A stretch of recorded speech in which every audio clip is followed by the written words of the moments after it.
ya, tangguh, ya, hujan-hujan berangkat, ya.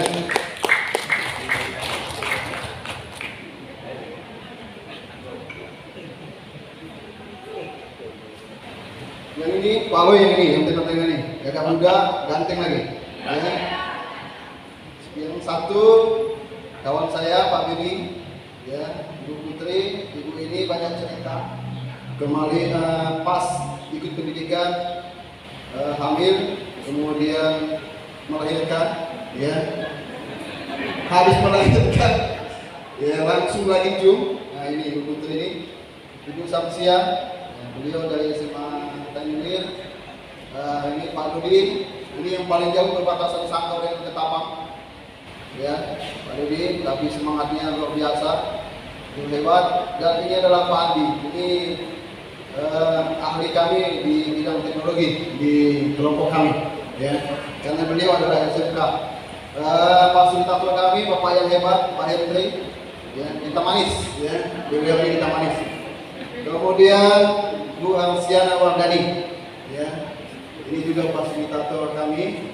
Biasanya kalau saya lambat-lambat di chatnya, kenapa belum masuk katanya, ya. Jadi itu bentuk dari perhatian.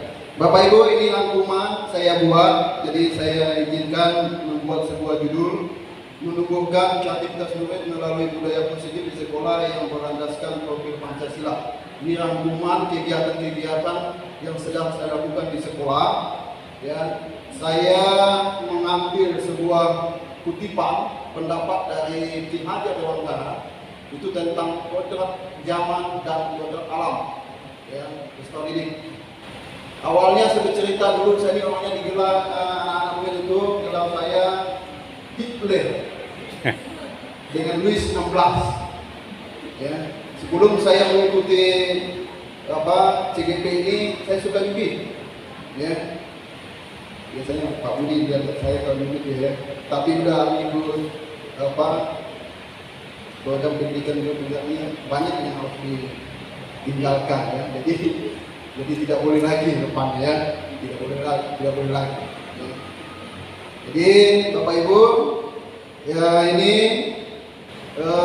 sejalan dengan pendapat Bapak pendidikan kita di Hajar Dewantara, saya mengambil juga tentang langkah-langkah menurut David Campbell untuk menumbuhkan kreativitas, ya, siswa dalam budaya positif. Saya rangkum.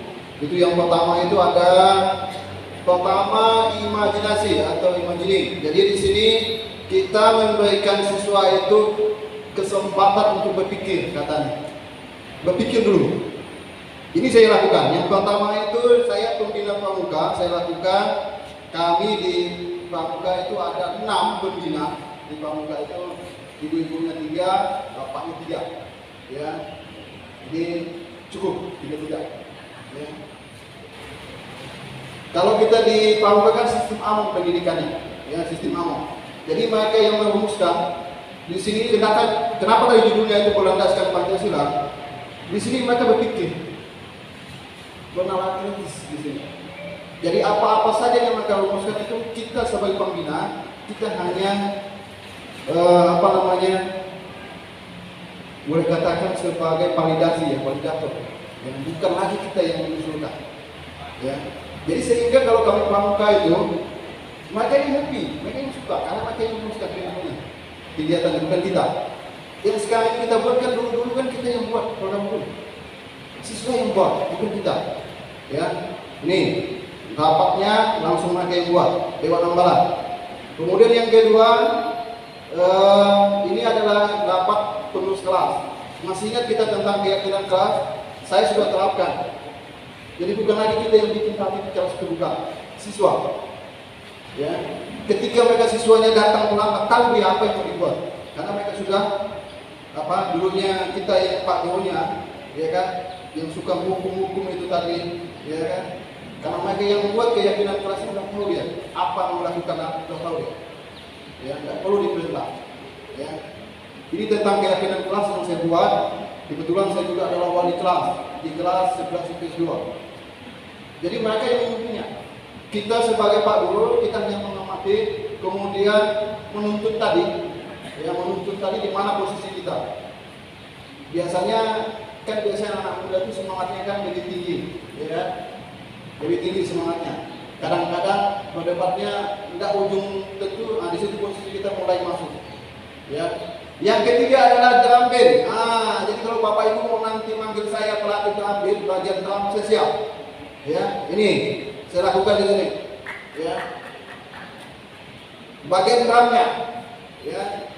Jadi anak-anak saya, kami sudah pernah tampil di perayaan ulang tahun sekolah ya Pak Budi kan, dengan perpisahan dengan kepala sekolah kami yang lama, ya, dipuji, ya, karena ada Pak Camat itu datang, ya. Jadi kelihatan hasilnya, ya. Ini 3 praktik ini yang saya kembangkan di sekolah dan puji Tuhan, ya, kelihatan koordinasinya kelihatan, ya. Berpikir kritisnya kelihatan, ya, berwawasan global kelihatan. Jadi tidak skor lagi anak-anak kita, bukan lagi gurunya. Bagaimana pendidikan yang berpihak pada mereka itu kita kurangi, eksplorasi kita kurangi. Yang paling banyak adalah eksplorasi mereka, ya. Kemudian tahap yang kedua adalah playing atau bermain. Terkadang kalau kita langsung masuk kelas kan langsung nyanyi Indonesia Raya, langsung masuk pelajaran. Ya, saya pernah pertama kali menerapkan yang namanya bina suasana atau ice breaking. Ya. Kebetulan yang ngajar sama dengan saya itu sedang guru senior samping. Pas istirahat, Pak, kok tadi ikut Pak, katanya ya. Tadi ikut. Itu namanya Pak, saya bilang ice breaking. Saya belajar dari pendidikan guru. Dan kelihatan Bapak Ibu, ya. Jadi perlu yang namanya bina suasana dulu. Ketika kita belajar, anak sudah siap, ya, pemahaman mereka akan lebih lancar, pola pikirnya akan terbuka. Kalau maaf katalah Bapak Ibu dulu kita dulu kan kasih buku dia ke kantin, ya kan? Itu tidak ada lagi, ya, tidak ada lagi zamannya itu. Mereka sudah ada lagi, ya. Kita ubah pola pikirnya. Sebelum kita memulai pembelajaran itu kondisikan dulu betul-betul. Ya, ini sudah saya lakukan. Kemudian sudah saya bagi juga dengan permainan tembak kata. Ini sudah saya bikin praktiknya kemarin kebetulan, pas HUT PGRI di Yangkang masih dapat nomor 2, ya, kalah dari SMK Intekom, ya, Pak, untuk karena mereka itu kan pakai produk kalau kita proses, ya. Jadi seharusnya mereka kalau ikut SMK, ya, SMA tidak boleh digabung lagi benderanya, kan beda produk dengan proses beda.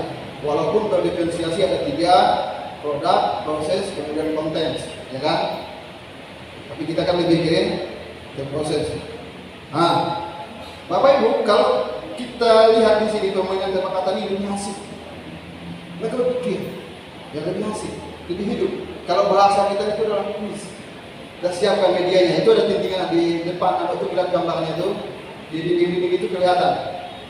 Ya, ada tempelan-tempelan itu mereka pilih. Jadi nanti ada yang jawaban, ada yang pertanyaan, ada yang jadi penanya, ada yang jadi penjawab. Ya, kita olah supaya tidak bosan anak itu. Ya, apalagi sosiologi itu ditaruh jam siang. Selalu ngantuk, kalau pandai-pandai Pak gurunya tidur semua siswanya, ya. Kemudian kami di pramuka itu tidak monoton. Jadi segala sesuatu materi kami buat permainan, misalnya permainan pionering dan simpul tali temali.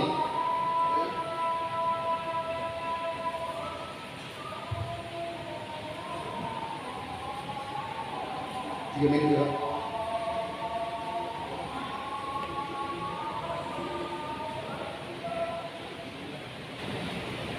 Oke, nah jadi situ. Jadi pramuka biasanya siswa kan ada keluhan dari teman-teman. Ya. Kok yang datang tidak nyampe satu kelas dari 200 siswa. Ya. Punya kamu punya Tuhan. Ya. Hadir. Ya. Kenapa? Banyak permainannya. Jadi buat permainannya. Ada lomba pensi, ini salah satunya pionering ini. Tali temali ini. Ya, buat simpul. Ya. kemudian ada pensi lagi, ada lomba RKPB kita buat, sehingga anak-anak semangat. Ini plating yang sudah saya buat. Ini tahap yang kedua menurut David Campbell tadi, itu playing. Kemudian yang ketiga ini adalah eksplorasi. Anak-anak sudah bisa mainkan drum band tadi. Jadi kalau misalnya nanti saya bantu nanti dari kecamatan dinas mau bantu minta praktik tanpa digaji, ya. Drum band, bagian drumnya siap, kita bantu, ya. Sudah siap. Karena Pak Ale sudah digaji oleh negara, drum band lagi, ada sertifikasi, ya. Ini, jadi mereka sudah terjadi kolaborasi Bapak Ibu. Awalnya mereka mangkong segala kulintang gitu, drum band itu mau bocor, ya. Tapi kita udah bisa tampil. Yang kedua adalah ini bentuk kreativitas anak-anak. Ini yang saya bawa ini bentuk mereka buat clipping, ya. Jadi macam-macam metode yang kita pakai di kelas supaya anak-anak itu tidak bosan, ya. Dan ingat, eksplorasinya itu bukan lagi Pak gurunya.